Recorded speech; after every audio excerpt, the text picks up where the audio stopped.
Morning dear students. Now today we are going to study about the same lesson which in your previous classes, that was direct or indirect speech. Now in your previous classes you have already studied about the second rule of narration of direct or indirect speech, and now after this, that is also some of the rest of the parts of the second rule, that is change of person, ये change of tense। यानी पिछले class में आपको याद होगा, पिछले video के माध्यम से आपके पास चेंज ऑफ टेंस में हम लोगों ने बहुत सारे टॉपिक्स यानी प्रेजेंट को पास्ट करना सीखा था, जिसमें 4 को हमने चेंज किया था। यानी प्रेजेंट के जो चारों काइंड्स होते हैं आपको याद होगा, जिसमें प्रेजेंट इंडेफिनिट यानी simple present tense, they are change into simple past. उसी तरह present continuous, they are change into past continuous. फिर present perfect change into past perfect, और present perfect continuous they are also change into past perfect continuous.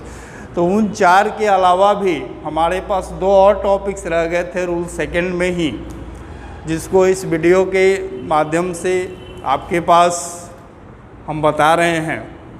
अब इसमें बारी आती है past को चेंज करने की। अब आपके माइंड में कहीं ऐसा आ रहा होगा कि सर स्टार्टिंग में तो जो हम लोग प्रेजेंट को पास्ट में किए, तो यहाँ कहीं ऐसा नहीं ना कि पास्ट को फ्यूचर में करेंगे, तो नहीं, ऐसा बिल्कुल नहीं है। ये कुछ पास्ट ही के हैं और पास्ट ही में रह जाएंगे। आपके सामने टेंस का स्ट्रक्चर भी ऑलरेडी हमने लिख दिया, हालांकि इसको आपने पिछले क्लास में स्टडी भी किया था। आप ए से लेकर डी तक यानी ए बी सी डी 4 पढ़े थे उसमें। उसके बाद बारी आती है नंबर ई।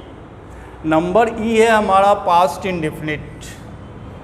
अब ज़रा आप टेंस को याद कीजिए, what is the structure of past indefinite? Then subject plus V2 plus object. That is a very simple structure for past indefinite. In case past indefinite, when you are going to change some of the statement from direct to indirect, and where in direct speech you will see that some of the statement they are used in past indefinite, it means they are used in the given basic structure. On that condition you have required to change the given statement into past perfect। यानी अगर आपका direct speech के reported speech में past indefinite का sentence दिया रहे, आप इसको पहचानोगे कैसे? That is very simple according to structure. यानी subject V2 object, that is past indefinite. तो अगर ये आपका पास्ट इंडेफिनिट में दिया हुआ है और आपसे कहा जाए change into indirect form of narration, तो उसके लिए बड़ा सिंपल सा रूल है कि अब ये दिए हुए पास्ट इंडेफिनिट को आपको चेंज किस में कर देना है? पास्ट परफेक्ट में। अब पास्ट परफेक्ट के लिए पास्ट परफेक्ट का स्ट्रक्चर आपके माइंड में होना चाहिए, जो कि आपको हमने बता दिया है। हालांकि यहाँ फिर हमने उसको यूज कर दिया, subject had V3 object, that is the complete structure of past perfect. अब now we have given a example. He said to me, I saw a tiger in the zoo. I saw a tiger, that is given in past indefinite, and the whole statement it is also given in direct speech. And now here we have required to change the statement into indirect speech. For this, at first we change reporting verb, it means said to, that will be changed into told। यानी सबसे पहले आप reporting verb को told में change कर देंगे। यहाँ हमने सेड टू को हटाया, उसके जगह पे क्या लाया? टोल्ड। अब उसके बाद ऑब्जेक्ट ही टोल्ड मी। एक चीज़ हमेशा याद रखेंगे, टोल्ड जब भी यूज करेंगे उसके बाद टू का यूज नहीं करना है। अगर आप इसको सेड टू को सेड टू भी छोड़ देते हो तो कोई प्रॉब्लम नहीं है। वो इसलिए आप ज़रा देख लो, एक छोटा सा से मतलब हम लोग क्या पढ़ते हैं, कहना। टेल मतलब क्या होता है, कहना। Both are same. अब यही से का जब हम V2 करते हैं तो क्या हो जाता है, सेट, और टेल का V2 करते हैं तो क्या हो जाता है, टोल्ड। तो यही चीज़ यहाँ है, सेट टू यानी से जो है वो टेल ही है हमारा। ऐसा नहीं कि वहाँ मीनिंग बदल रहा है, सिर्फ हमने चेंजिंग क्या किया, वर्ड को चेंज कर दिया। चूँकि हमारा इनडायरेक्ट स्पीच कहता है कि आप उसमें ज़्यादा से ज़्यादा चेंजिंग करें, हमारा मीनिंग वही रहता है।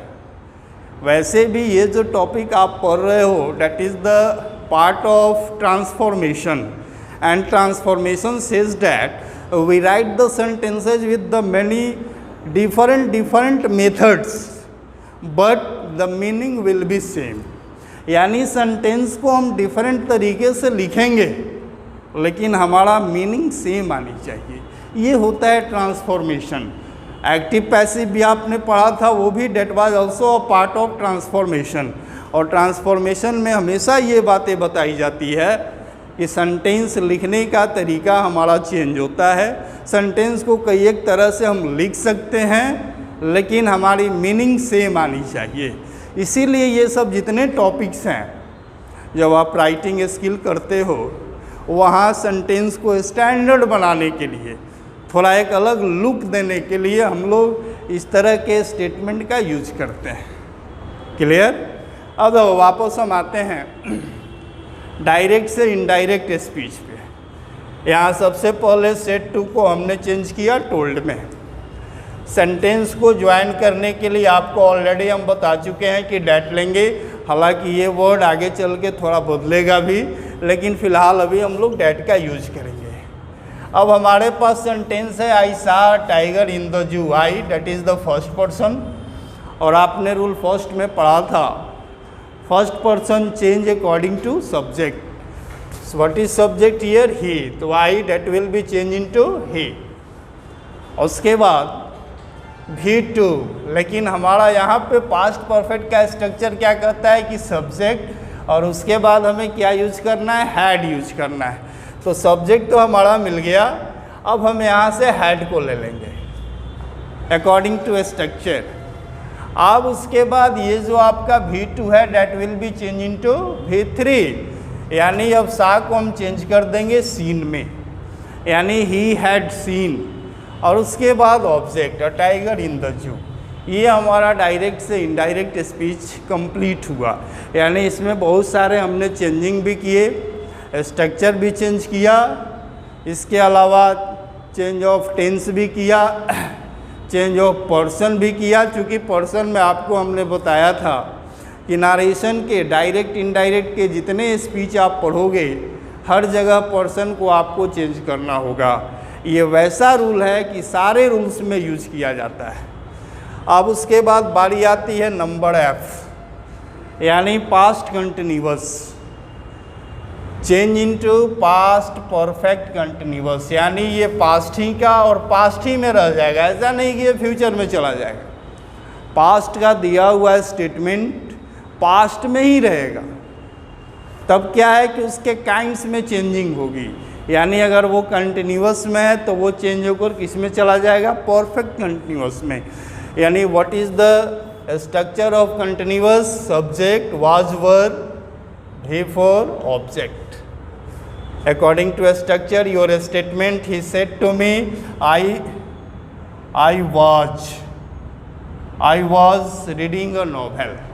देखो ये आपका सब्जेक्ट आई, इसके बाद was were, was हमने लिया, before reading object और novel, that is given in direct speech। अब इसे हमें ले कहाँ जाना है, पास्ट परफेक्ट कंटिन्यूअस में। इसके लिए क्या करेंगे, सबसे पहले सेट टू, ये जो हमारा रिपोर्टिंग वर्ब है इसको हमने चेंज किया टोल्ड में। अब इसके बाद जो भी ऑब्जेक्ट है इसको ले लेंगे, इसके जस्ट बाद कॉमा, इन्वर्टेड कॉमा को हटाने के लिए डैट। और what is the structure of past perfect, वो आपके सामने दिया हुआ है।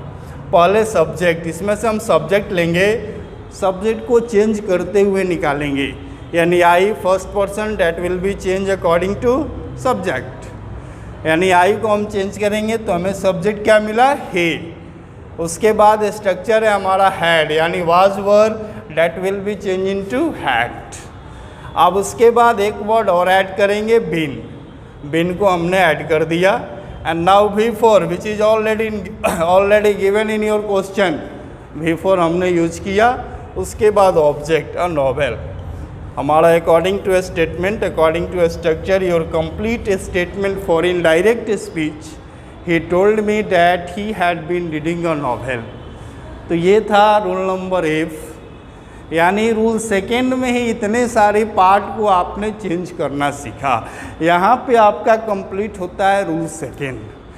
और एक चीज़ और जान लीजिए कि ये रूल हर जगह यूज़ होता है, क्योंकि जितना आगे आप जितने भी डायरेक्ट से इनडायरेक्ट बनाओगे, उसमें मोस्टली 99% जो आपका रिपोर्टिंग वर्ब होगा वो पास्ट टेंस में दिया रहेगा, क्योंकि पास्ट टेंस में रहने के बाद ही ये सारे रूल यूज़ होते हैं। अदरवाइज अगर ये प्रेजेंट में है, अगर ये फ्यूचर में है, तो इतने सारे रूल्स हमें यूज करने की ज़रूरत नहीं है। तो ये था आपका सेकेंड रूल। अब हम लोग डिस्कस करेंगे रूल थर्ड। ये थोड़ा सा आसान बाकी रूल के कंपैरिजन में। रूल थर्ड में हम लोग पढ़ेंगे change of words. By name it is clear that there will be some of the words, यानी कुछ वर्ड्स होंगे, they will be changed when we are going to change them into direct to indirect speech। यानी English में कुछ वैसे words होंगे जब हम लोग डायरेक्ट से इनडायरेक्ट में चेंज करेंगे तो उन वर्ड्स को हमें चेंज करना होगा। इसके लिए कंडीशन क्या है यहाँ पे हमने लिख दिया, यानी रूल थर्ड जो है आपका change of words. By name ये क्लियर है कि इसमें वर्ड्स को हमें चेंज करना है। कंडीशन क्या होनी चाहिए, reporting verbs they are used in past tense.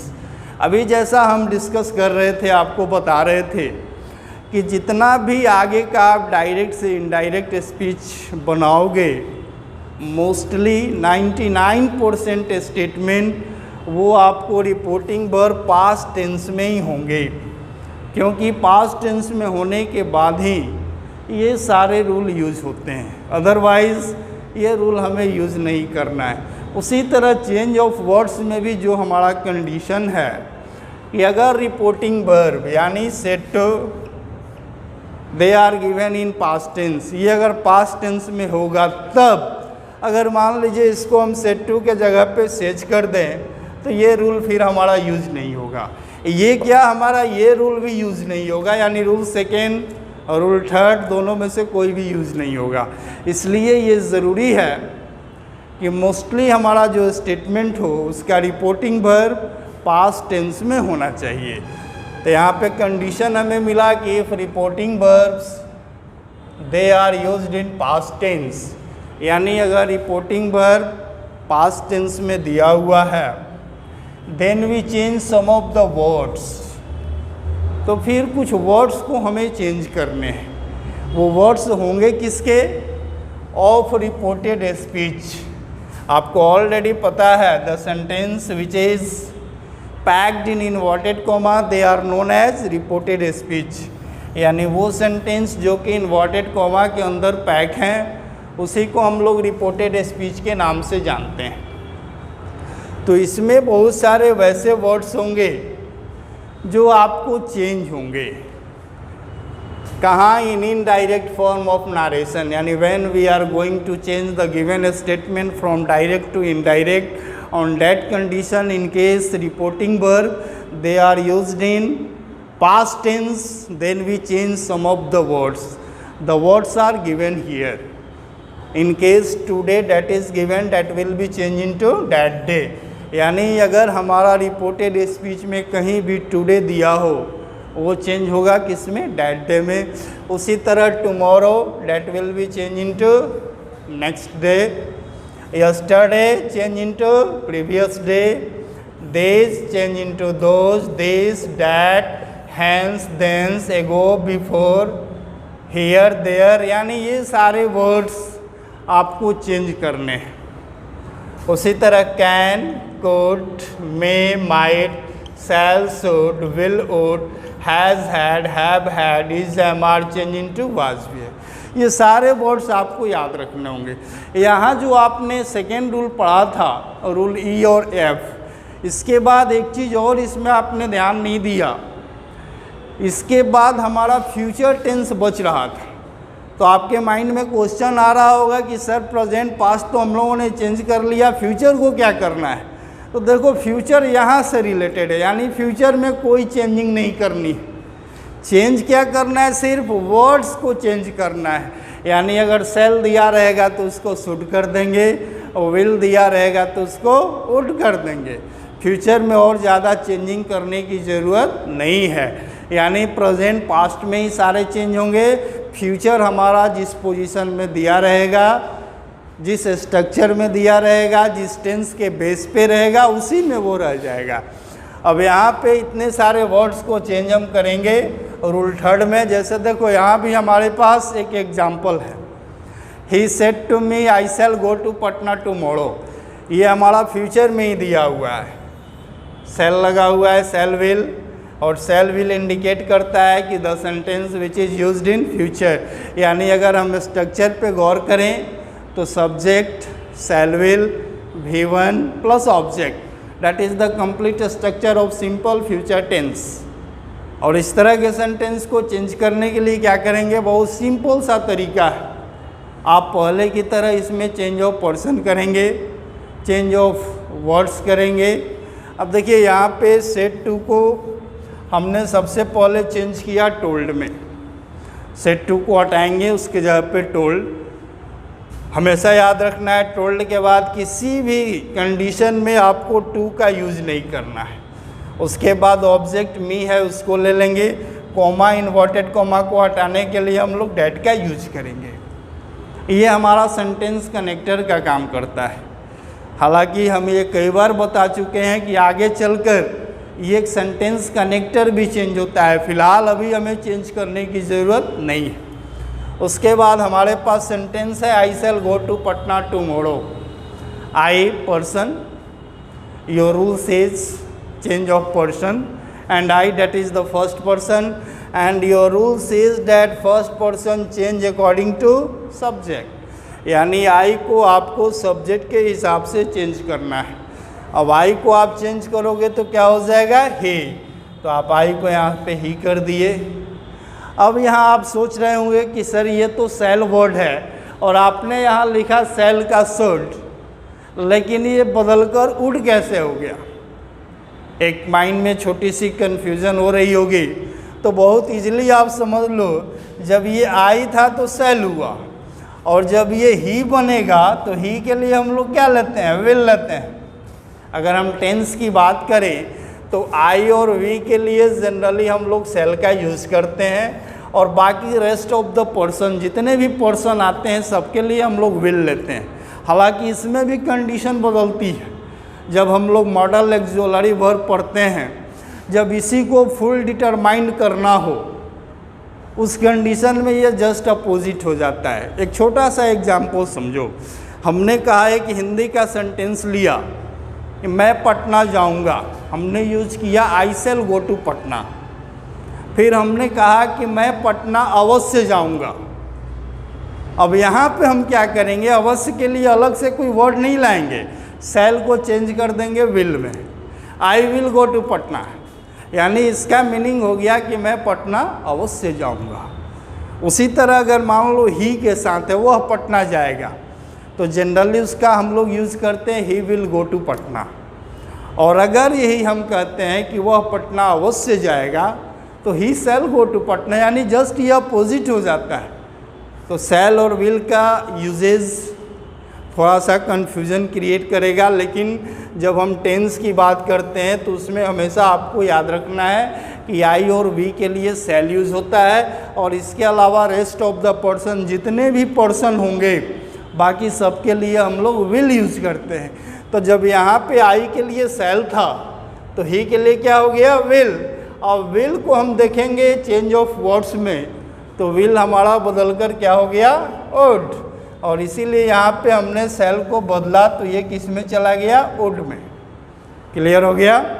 अब उसके बाद चूँकि सेल और विल के बाद हमेशा V1 गो टू को ही छोड़ देंगे, पटना। अब इसके बाद टुमारो, अब इस वर्ड को देखिए, टुमारो आपका चेंज ऑफ वर्ड्स में बताया गया है, tomorrow change into next day, तब इसके जगह पे हम क्या ले आएंगे, नेक्स्ट डे। तो ये हम लोग हमारा कंप्लीट स्टेटमेंट डायरेक्ट से indirect, he told me that he would go to Patna next day. इस तरह से रूल 1, 2, 3 ये सारे रूल्स जनरल रूल्स कहलाते हैं।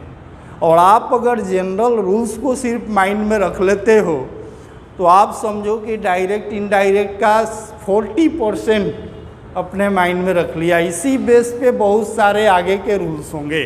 Thank you.